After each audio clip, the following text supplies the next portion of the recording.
Hey everybody, Roger Levin here with your Specialty Practice Pearl of the Week. We're going to talk about marketing in this Pearl, but we're going to talk about a very specific niche.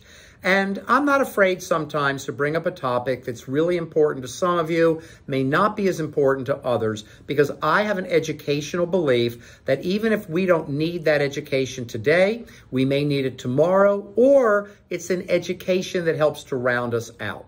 So if you think about things you learned in dental school that you don't use, if you think about things you learn in business school that you never use, it's still good to have the perspective and the knowledge and the background.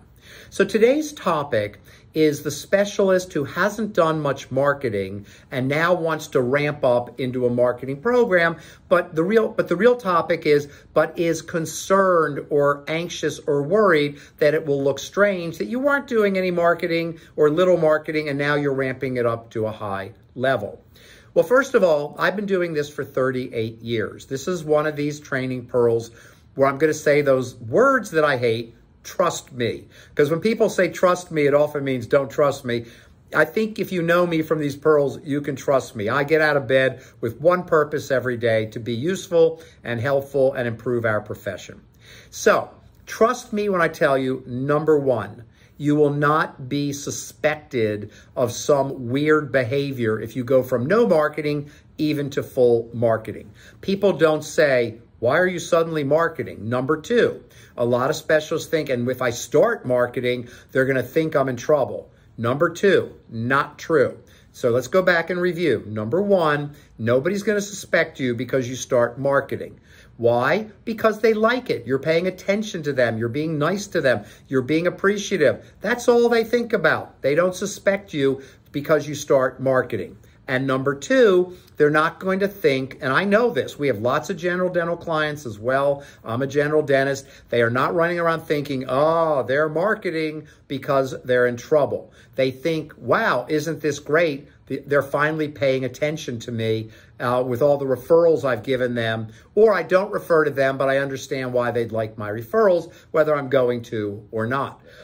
Number three, many general dentists will not start referring to you.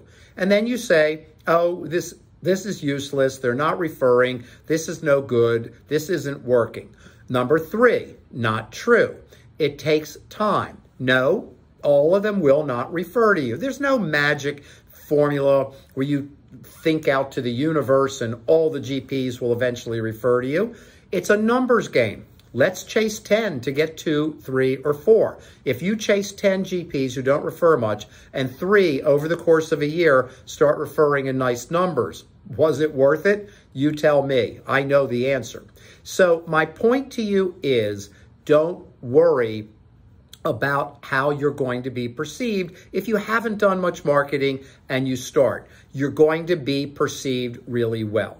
Now, there is a story from years ago. I remember one specialist himself took donuts years ago when donuts were so popular, to a general practice and was told, we don't refer to you, so don't bring donuts. Okay, slap in the face. Rude, impolite, low emotional intelligence, but honest. And here's the bottom line. When the specialist told me, I said, number one, it's a good thing they told you. You don't have to waste your time anymore. And number two, so what? You didn't lose anything. Take your ego off the table. Let me say that again. Take your ego off the table. Get out there, do the marketing, have fun, and don't worry about what you didn't do. Worry about what you're going to do. I promise you, you're going to get more referrals. As always, I wish you increased practice production and referrals every year, and I'll see you next week.